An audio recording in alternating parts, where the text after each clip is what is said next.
Another extension for the Police Services Board's administrator.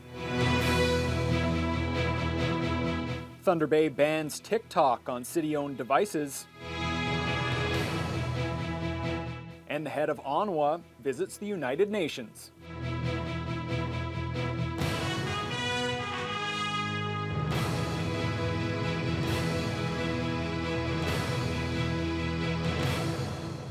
Good evening and thank you for joining us. The administrator for the Thunder Bay Police Services Board has had his term extended once again. The Ontario Civilian Police Commission has decided Malcolm Mercer should stay in the role until the end of March 2024, but his sole voting power will expire in the coming months. Vasilios Bellos joins us live in studio with the details. Vasilios. Thanks, Ryan. Mercer was originally appointed in April of last year for a 6-month term, meaning this is his second extension in the role. The OCPC cited a number of reasons for the move, including lack of experience and training for board members, a second provincial appointee yet to be named, and the impending hire of a new police chief. Thunder Bay Police Services Board Administrator Malcolm Mercer was supposed to wrap up his term at the end of the month, but now the Ontario Civilian Police Commission has determined a 1-year extension is necessary. One of the main reasons for the decision was based on board experience. The two newest members, provincial appointee Karen Machado and citizen representative Denise Baxter, have both been in the roles for less than 2 months, though the board will be taking part in training this spring. Along with this, the OCPC decided that Mercer will play an important role considering no new police chief has been named and there will be a learning process for the successful candidate. Personally, I've enjoyed working with Mr. Mercer. He's brings a depth of experience. Board Secretary John Hannum says Mercer's guidance has greatly benefited the board. While Mercer has had sole voting power since being administrator, the OCPC has decided that will expire on July 1st, with board members regaining that authority at that time. Hannum explains that despite having sole voting power, Mercer hasn't been making decisions without consultation. Anyone was worried that he was sort of unilaterally making decisions. I would say that's certainly not the case. I mean, yes, he has the only vote, but he has sought the views of everybody concerned before he makes decisions on matters. And I think his understanding over all of the issues have been fair and balanced. If the second provincial appointee is not named by July 1st, Mercer will hold one vote on the board until the seat is filled. We need as much help as we can. City Councillor and Police Board member Shelby Chung believes Mercer's extension will help the inexperienced group better transition back to having voting power. Policing Act is changing. There's going to be a lot of changes coming and a lot of moving parts, and I don't think that we have the specific experience around the board yet to really get us to where we need to go. Board Secretary Hannum could not provide further details, but says to expect an announcement on a new police chief fairly soon. Vasilios Bellos, TBT News. St. Joseph's Care Group is looking for a new president and CEO. Current president Kelly O'Brien has announced her resignation just a year and a half after she took over the role. O'Brien joined St. Joe's in September of 2021 following a lengthy search to replace longtime CEO Tracy Buckler. According to a media release issued by the Care Group today, O'Brien will continue in the role while the Board of Directors conducts an executive search and recruitment process, which is expected to be finished this summer. No reasons were given for O'Brien's departure, except that the decision was a difficult one as she plans to return home to Newfoundland. The Fort William First Nation has announced its election of a new chief and council will be delayed. An error was made during the nomination meeting last Friday. As a result, the list of nominees has been scrapped and a new electoral officer has been appointed. The election, which was originally scheduled for April 7th, has now been pushed back to May 27th. A date for the new nomination meeting will be announced soon. Within the year, there could be a commercial port up and running on the North Shore. The Red Rock Indian Band has signed an MOU with the BMI Group and Red Rock Mill Development to support the revitalization of the pier at the former mill site on Nipigon Bay. Lee Noonan has the story. Refurbishing the old pier at the former linerboard mill site in the township of Red Rock could take as little as 6 months or as long as a year, according to Marcus Hardy, chief of Red Rock Indian Band. He says the First Nation has deep ties to the 360-acre property now owned by BMI Group subsidiary Red Rock Mill Development. It's our traditional territory, so we want to be able to make sure that work is being done in a good way, in a meaningful manner, where the environment's protected, the water's protected. The port was last operational in the 1970s.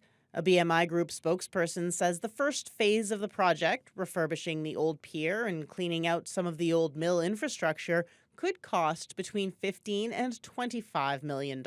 River's Edge Development CEO Justice Feldman, now a managing partner at BMI Group, had announced plans to reopen the port back in 2015. Although those plans were not realized, his brother, Paul Veldman, was on site to confirm the most recent plans with Hardy, who is confident that this time the project will move ahead. I believe right now, with the mining boom, with the inevitable economic boom happening in our area, the stars have aligned. Some work has already begun, with a rough road to the pier already cleared and new power lines being installed now. Hardy sees the port bringing a number of benefits to his community and the whole region. You know what, it's going to save money, time, it's going to also save lives. We're taking more trucks off the Highway 1117. It seems every week there's new accidents happening. There's always fatalities on the highway. By opening up these shipping lanes and doing everything by barge or by big ship, we're going to minimize the risk of transport fatalities, transport accidents, and take emissions off the land. The expectation is that supplies and machinery will be shipped up the Great Lakes to Red Rock, destined for communities and mines to the north, while aggregate and possibly lumber will be shipped back down. The BMI Group say they've already purchased a barge, which will be used to ship through the port of Thunder Bay until the port is open in Red Rock. Lee Noonan, TBT News. The City of Thunder Bay has joined the growing list of Canadian government bodies to ban TikTok.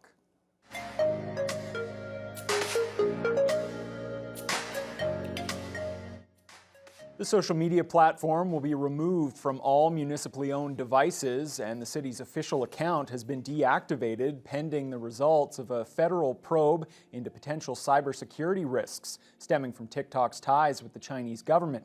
The city says it hasn't identified any specific risks at this time. The move comes one day after the province did the same. Siobhan Morris has that story. Another digital domino has fallen. The Ontario government is banning TikTok from all government devices. Government ads are being pulled from the social media app. No TikTok will be allowed on personal devices belonging to progressive conservatives either. MPP Goldie Gamari said last week she planned to stay on the app using her personal phone. In a statement, the president of the Treasury Board writes in part that the decision is a proactive and precautionary approach to ensuring the protection of government data and networks. While no data breaches have occurred, our government takes all allegations and concerns about data integrity incredibly seriously. TikTok calls the approach extreme and offered to meet with government officials. This is nothing short of a pile-on. First, the federal government announced that it was banning it on government employee devices. Since that call last week, every province and territory save the Yukon has followed suit. Now Ontario is in that club. Levy says the worry is over TikTok being an aggressive harvester of data. It collects more categories of information, more volumes of information. It essentially reaches into every nook and cranny of your smartphone, and it's pulling data from that. Even when you aren't scrolling.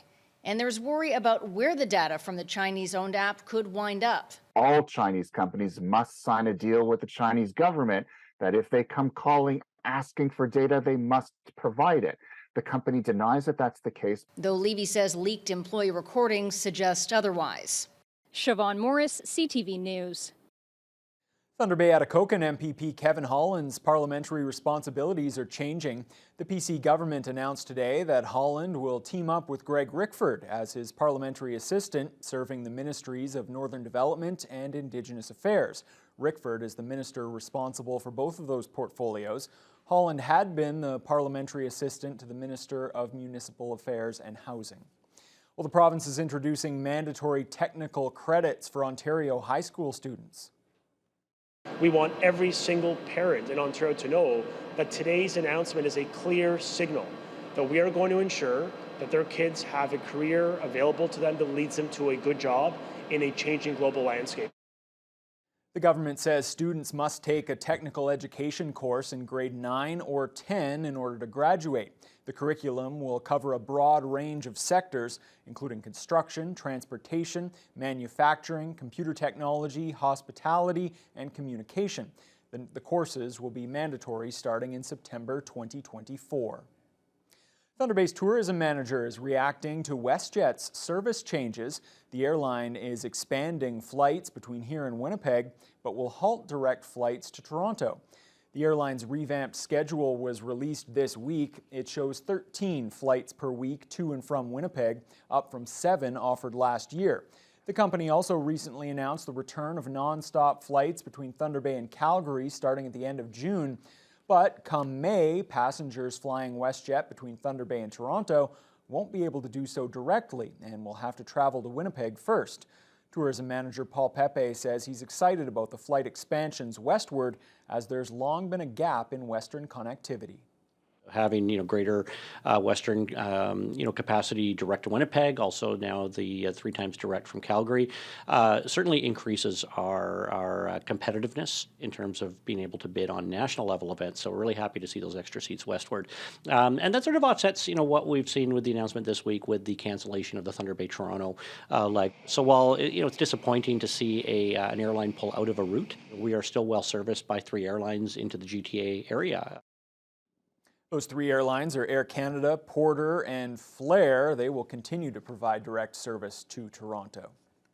The 67th session of the UN Commission on the Status of Women has been taking place this week, and a prominent Thunder Bay resident was there. Ontario Native Women's Association Executive Director Cora Maguire-Surrett was selected as a member of the Canadian delegation. Maguire-Surrett was joined at the UN headquarters in New York by Assembly of First Nations National Chief Roseanne Archibald. They took part in discussions on gender equality and the empowerment of Indigenous women, who make up less than 2% of those working in STEM occupations. Maguire-Surrett says she's committed to ensuring that the voices of Indigenous women are represented on the international stage. Being a survivor of violence, being a family member of a murdered Indigenous woman, and coming from the community to be able to be here in this space, it really truly is an honor that I'm able to amplify our membership's voices from community up. I think that's probably one of the biggest honors I have in my role, is being able to take up that responsibility and recognize that I'm not here for myself, I'm here for the larger collective movement, and being able to fulfill that purpose. Maguire-Surrett and several youth board members will also attend the UN Water Conference at the end of March. Lakehead University unveiled 8 new electric vehicle charging stations this afternoon. They're located near the ATAC building. In 2020, LU became the 6th Canadian university to commit to reducing its carbon output. As Riley McManus tells us, the chargers bring the school one step closer to that. 1, 2, 3. Lakehead University collaborated with the Thunder Bay CEDC and Plug-in Thunder Bay to make this day happen. But there were some obstacles to overcome the past 3 years, like renovations and acquiring grant funding. The final price tag for the 8 chargers was around $160,000. Devin Lee is the acting sustainability coordinator for LU and expresses why this day was so important. It is a big step in our transition towards decarbonized transit and commuting to campus. So it's a really important event. We want to share it with the community. We also want the community to know that we have the chargers. We expect that people in Thunder Bay and beyond, people even traveling all across Canada may come here to charge. Lee adds that these are public charging stations with no fee for connecting, but visitors must still follow LU parking rules by purchasing a day pass. Hugh Briggs is the director of physical plant at LU, and he provides details of how they will monitor these new stations moving forward. So what we're going to do is between now and September, we're going to monitor the power use through the app that the ChargePoint has to determine what the use is, and then figure out what the rate would be to monetize this once September comes. Many people have questions when it comes to electric vehicles, such as how much do they cost and how long can a charge hold? Scriber resident Rial Deschali is the owner of a new electric pickup truck, a Ford Lightning, and he gives us some of those details. So a daily basis, I use, it recharges back to 90% in a couple hours on a daily basis. Today when I drove up here, I left at 100% and I got to the IV station and I charged for an hour and 20 minutes. Now I'm going to charge for, while I'm here, and then I'm good to go home. And by the time the bellies and bladders are taken care of, the car's ready. So order food, eat it, and then your car's ready. In total, there are 8 chargers with 16 electric connectors. And LU officials say this is just one of the many steps the school is taking to tackle climate change. Riley McManus, TBT News. After 40 years ensuring that kids get to and from school safely, a local crossing guard was honored today for her longtime service. Crystal Wilson started as a crossing guard in 1983. She spent the majority of her 4-decade career at St. Francis School. She was joined there today by representatives from the city, the police service, and the Catholic School Board to congratulate her on the incredible milestone. Of course, every St. Francis student came out as well to thank her with signs and gifts to show their appreciation. It was an emotional moment for Wilson, who's proud of the generations of kids she's kept safe. It's an honor to cross these kids. They're all so good. Like, never had any problem with none of them. It's nice to see those parents that I used to cross and now crossing their children. And like I said, they all still remember me, which is nice. It means a lot to us. It's a huge milestone for Crystal. She's been nothing more than dedicated and committed to our school community. She's well loved by our kids. So we're just blessed to have her this long, just serving our children, serving our community. And amazingly, Wilson has never missed a day of work during her 40-year career. Pretty incredible. Well, turning to weather now, Fiona, a little cooler once again today than the average. Well, only by a couple of degrees. That's a big couple of degrees. Audience. A big couple of degrees. Tough audience here. -4 was our high with a wind chill of -8. Normally this time of year, -1, -2 range. Our overnight low, again, very seasonal, -10 and a wind chill -16. Throughout the day, it was mostly cloudy, but winds very light from the east-southeast, just 9 to 13 kilometers per hour. To the west, they've got lots of sunshine today in Fort Francis at -3, wind chills about -7 or so not too bad. Only slightly cooler as you head into Kenora at -4, Dryden at -5. Red Lake also at -4 under mostly cloudy conditions. They're currently experiencing a wind chill of about -9. So very seasonal to the west and still seasonal as you head to the northeast of Thunder Bay into Sioux Lookout, Armstrong, Greenstone at -9. As always, a little bit cooler both at night and during the day, but still both well within seasonal range. Currently, the wind chill is sitting around -16, -7 along the North Shore, and down into Sault Ste. Marie, it was a seasonally mild day, topped out at 0 Celsius, currently at -1 under mostly cloudy skies. And they've had snow for much of the afternoon, light snow, getting a bit of a break from it during the supper hour, but it is expected to continue for tonight. Now here in the city of Thunder Bay, it's going to be a little bit cooler tonight, -14 and a wind chill of -22 under mostly cloudy conditions. It is going to be a little bit cooler this weekend than last, but not extensively so. What we're keeping an eye on is this band of precipitation. It's a lot of snow that's going to start here at the beginning of Saturday and work its way through the day, hitting Thunder Bay, probably by end of day, and then moving through the rest of northwestern Ontario into Sunday. So don't put away those shovels just yet. Winter is not over. I'll have more details later on in the news hour. Okay, thanks a lot, Fiona. Well, the government is considering the creation of a foreign interference registry. We'll tell you what that means as your Friday News Hour continues. While these actions may not completely eliminate the problem, at least they can act as a deterrent.